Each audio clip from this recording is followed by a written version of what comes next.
अस्सलाम वालेकुम दोस्तों, जैसा कि आप जानते हैं कि मुहर्रम का महीना है। हम ये कहते हैं कि जी अहले तशरीह इस महीने को बहुत गम से गुजारते हैं, बहुत फील करके गुजारते हैं। मैं अहले सुन्नत हूँ, लेकिन आज मैं एक बात कहना चाहूँगी। हम एक दूसरे के फ़िक्रों पे तनकीद करते हैं। कोई किसी को क्या कह रहा है, कोई किसी को क्या कह रहा है। कोई कह रहा है तुम दायरा इस्लाम में नहीं आते, कोई कह रहा है कि तुम मुसलमान नहीं हो। आज मैं एक सवाल पूछना चाहूँगी अपने फ़िक्र के लोगों से भी और उन लोगों से भी जो अहले तशरीह हैं। बल्कि मैं बात करना चाहूँगी, सिंपल एक राय देना चाहूँगी।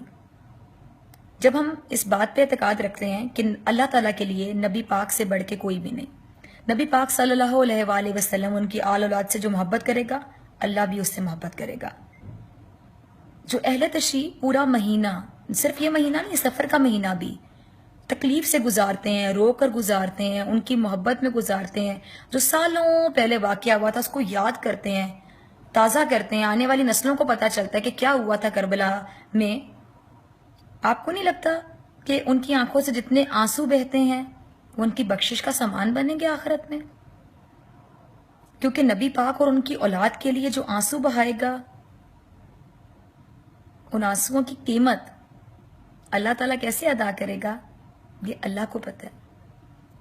जो नबी पाक की औलाद से मोहब्बत करेगा, साल गुजरने के बाद भी अपनी आने वाली नस्लों को बताएगा कि क्या जुल्म हुआ था। जुल्म की दास्तान रकम हुई थी करबला में। बीबियां जिनके लेवल का हम सोच भी नहीं सकते। जन्नत की शहजादियां होंगी, शहजादियों से भी बड़ा वर्ड होगा। उनके सर से किसी ने दुपट्टा उतरा हुआ कभी नहीं देखा था। करबला के वाकयात आप याद करें, मुहर्रम में क्या हुआ था जब वो जुलजना आया वापस, और क्या कैफियत थी उस जुलजना की। सजदे में जाके सर कलम कर दिया गया।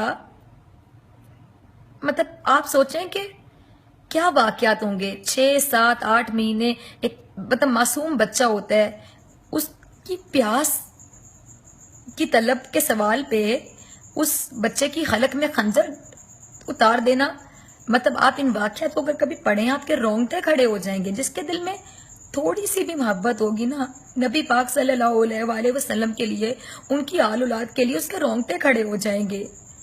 और आप इमेजिन करें कि नबी पाक सल्लल्लाहु अलैहि वसल्लम को डे फर्स्ट से पता था कि हज़रत इमाम हुसैन अलैहिस्सलाम की गर्दन कलम की जाएगी। करबला जाएंगे ये पूरा काफिला लेके, वहां पे इनको शहीद कर दिया जाएगा। उसके बाद मेरी नस्लों के साथ, इन बच्चियों के साथ क्या सलूक किया जाएगा। इनको कैदी बना के ले जाया जाएगा। फिर मेरी नस्ल में से एक, मेरा खून मेरा बताएगी कि मैं कौन हूँ, नबी पाक मेरे क्या लगते हैं, मैं किस खानदान की औरत हूँ। आप ये वाकयात अगर याद करें ना, आपके रोंगटे खड़े हो जाएंगे। और इन वाकयात को जब आप याद करते हैं तो, चाहे मैं अहले सुन्नत हूँ, मैं कहती हूँ कि ठीक है, इन वाकयात को याद करना चाहिए। हर साल हम याद करते हैं, तभी तो हमारी आने वाली नस्लों को पता चलता है कि करबला में क्या हुआ था। वरना हम तो वो लोग हैं जो पिछले 2 दिन पुरानी बात भूल जाते हैं। हमें पता होना चाहिए कि आखिर उन हस्तियों ने क्या कुर्बानियां दी थी। और हमारे साथ छोटी छोटी प्रॉब्लम्स होती हैं। हम कहते हैं कि अल्लाह ताला आपने हमारे साथ ये कर दिया, मैंने तो कुछ बुरा नहीं किया था, अल्लाह ताला आपको मेरा क्या बुरा लग गया। तो अल्लाह ताला को उन हस्तियों को क्या बुरा लगा? कुछ भी नहीं। उन हस्तियों ने जिंदगी में कभी गुनाह नहीं किए होंगे, मासूम हस्तियां थी वो, लेकिन अल्लाह ताला ने उनको कितनी बड़ी आजमाइश में डाला। हजरत इमाम हसन अलैहिस्सलाम की अगर बात करें, उनकी ज़ौजा ने उन्हें जहर दे दिया, और नबी पाक सल्लल्लाहु अलैहि वसल्लम हमेशा हजरत इमाम हसन के होंठों पे बोसा देते थे, हजरत इमाम हुसैन की गर्दन पे बोसा देते थे। एक बार बीबी फातिमा ने पूछा कि अब्बा हुजूर, आप बोसा इनके होंठों पे देते हैं, इनकी गर्दन पे, इसकी क्या वजह है? तो नबी पाक सल्लल्लाहु अलैहि वसल्लम ने फरमाया, आप दीदा हो गए, और फरमाया कि मेरे इस नवासे की गर्दन कलम की जाएगी और मेरे इस नवासे को होंठों से जहर दिया जाएगा। ये मेरे नवासे जो हैं ये इस तरह शहीद होंगे, इसलिए मैं इनको इस तरह प्यार करता हूँ इन मखसूस हिस्सों पर। और आप ये बताएं कि आप मतलब सब्र की बात करते हैं, हजरत इमाम हुसैन के सब्र की दाद दीजिए। आप हजरत इमाम हसन के आप कैलिबर की दाद दीजिए। क्या क्या कैलिबर है, माफ करने का दर्जा देखिए कि बीवी ने जहर दे दिया, और जहर पीने के बाद पूछते हैं, उस खातून से पूछते हैं कि तूने मेरे साथ ये किया, کیا میں تیرا اچھا شوہر نہ تھا؟ تو نے میرے ساتھ ایسا کیا؟ بس اور کچھ نہیں پوچھتے. تو ان ہستیوں کے لیے اگر ہم روتے ہیں، اگر کوئی روتا ہے، تو آپ ان کے رونے پہ کامنٹ کیسے کر سکتے ہیں؟